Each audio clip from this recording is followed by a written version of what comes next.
사람들은 왜 지금을 마지막 때라고 하는 걸까요?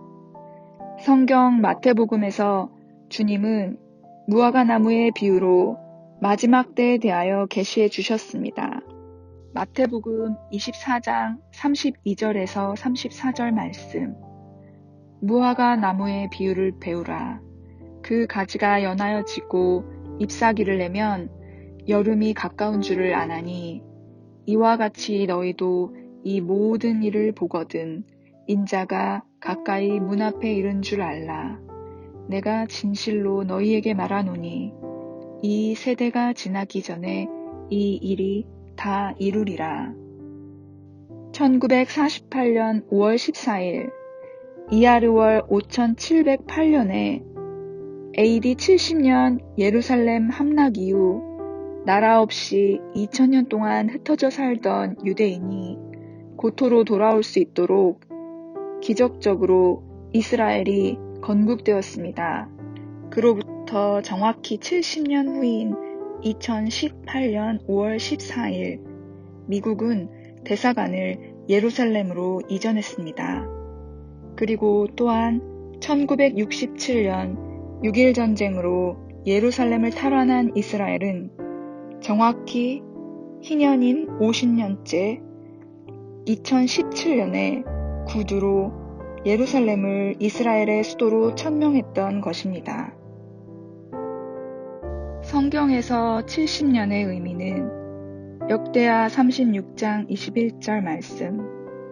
이에 토지가 황무하여 안식년을 누림같이 안식하여 70년을 지내었으니 여호와께서 예레미야의 입으로 하신 말씀이 응하였더라. 이렇게 이스라엘 건국 이후 70년 만에 안식년을 지켜 70년을 채운 것과 또 50년 희년 만에 회복된 예루살렘의 회복은 시편 90편 10절의 말씀 우리의 연수가 70이요 강건하면 80이라도 라는 구절을 통해 마태복음 말씀에 이 세대가 지나가기 전에 이 모든 일들이 이루어지리라는 말씀의 성취를 눈앞에 두고 있는 것입니다. 예루살렘으로 미국 대사관이 옮겨진 2018년, 그로부터 1년 후 2019년 12월 코로나19가 발생했습니다. 이 바이러스는 급속도로 전 세계에 퍼져갔고 미국은 지난 3월 20일 2020년 팬데믹 선언과 함께 락다운과 셧다운 등의 폐쇄 정책을 실행했습니다. 그런데 과연 이 코로나 바이러스가 2019년에 처음 만들어진 바이러스일까요? CDC 세계보건기구 자료에 근거하면 미국에서 2003년 새로운 코로나 바이러스 감염에 사스, 중증 급성 호흡기 증후군 증상이 나타난 적이 있는 것을 알 수 있습니다. 그리고 또한 다음 MBC 뉴스를 보시면 아시겠지만 이미 지난 2013년 5월에 프랑스에서 코로나 바이러스로 인한 사망에 관련한 뉴스가 있었습니다. 뉴스를 보시면 현재 2021년에 코로나19 발발로 인하여 온 땅에 퍼져 있는 바이러스 증상, 고열과 기침으로 시작돼 허파와 콩팥까지 손상한다는 그 증상들이 같음을 알 수 있습니다. 유럽과 중동에선 치명적 감기 바이러스인 신종 코로나 바이러스 공포가 확산되고 있습니다. 이 치사율이 무려 50%, 사우디아라비아에서 집중적으로 발생했는데 프랑스에서 첫 사망자가 나왔습니다. 파리에서 박상권 특파원이 전해왔습니다. 프랑스에서 신종 코로나 바이러스에 처음 감염됐던 60대 남성이 2달간 치료를 받았지만 결국 숨을 거뒀습니다. 프랑스 첫 사망자인데 중동 두바이 체류 기간 중에 감염된 것으로 추정됩니다. 이 남성과 사흘간 같은 병실을 쓴 뒤 신종 코로나 바이러스에 감염된 다른 50대 남성도 현재 중태라고 보건당국은 전했습니다. 세계보건기구는 이로써 지금까지 44명의 감염 환자가 발생해 이 중 23명이 사망했다고 집계했습니다. 한편 세계보건기구는 신종 코로나 바이러스가 집중적으로 발생한 사우디아라비아에서 정밀 역학 조사를 벌이고 있습니다. 신종 코로나 바이러스는 지난 2002년 700여 명의 목숨을 앗아간 중증 호흡기 질환 사스와 유사합니다. 고열과 기침으로 시작돼 허파와 콩팥까지 손상시키는데 치사율이 50%가 넘어서 사스보다 더 치명적이라는 분석입니다. 파리에서 MBC 뉴스 박상권입니다.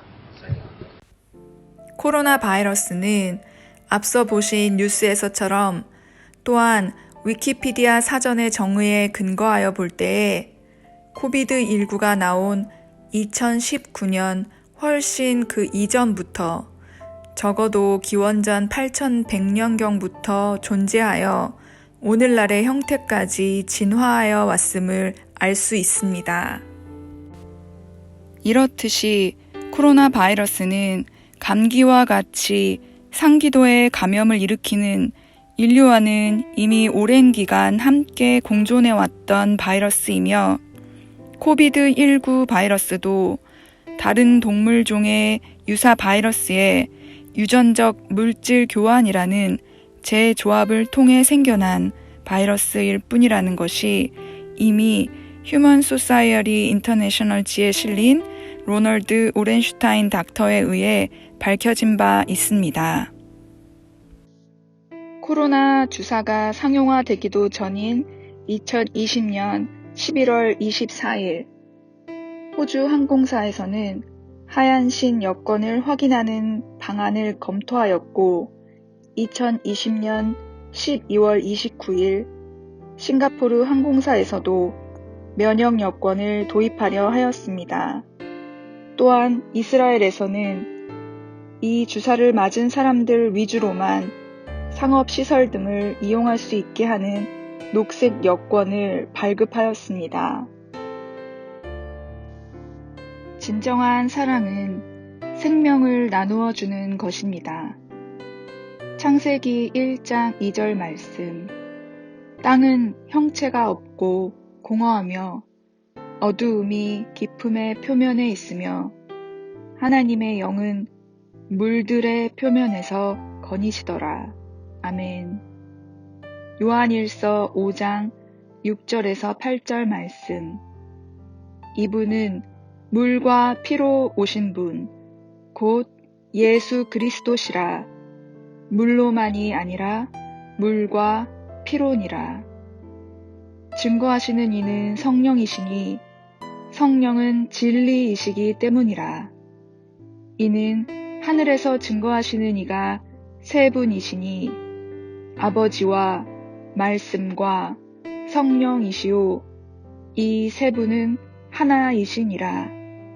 또 땅에서 증거하는 것도 셋이니 성령과 물과 피요. 이 셋은 하나 안에서 일치하느니라. 아멘. 이 말씀과 같이 물들의 표면에서 거니시며 또 물들에서 물들을 나누신 분, 그리고 물과 피로 오신 예수 그리스도. 과연 외부로부터, 그것도 뱀의 이빨과 같은 날카로운 바늘을 통하여 귀한 하나님의 성전인 성도의 몸에 성분을 알 수 없는 물을 주입하는 것을 성삼위일체 창조주 하나님께서 기뻐하실까요? 요한계시록 14장 6절 7절 말씀. 또 내가 보니 다른 천사가 하늘 한가운데로 날아가는데 그가 땅에 사는 자들과 모든 민족과 족속과 언어와 백성에게 전할 영원한 복음을 가지고 큰 음성으로 말하기를 하나님을 두려워하며 그분께 영광을 돌리라. 이는 그분의 심판의 때가 이르렀음이라. 하늘과 땅과 바다와 물의 원천들을 지으신 그분께 경배드리라고 하더라. 아멘. 이 말씀과 같이 요한계시록 3장 10절 말씀에 내가 나의 인내의 말을 지켰기 때문에 나도 시험의 때에 너를 지키리니 이는 온 세상에 임하여 땅 위에 사는 사람들을 시험하는 때라 하신 그 말씀. 아버지, 오늘날 주님이 말씀하신 그 인내의 말씀, 그 말씀이 무엇인지 창조주 하나님을 두려워하는 주님의 성도라면 마땅히 그 말씀이 무엇인지 온전히 주님 앞에서 분별해야 할 것입니다. 샬롬.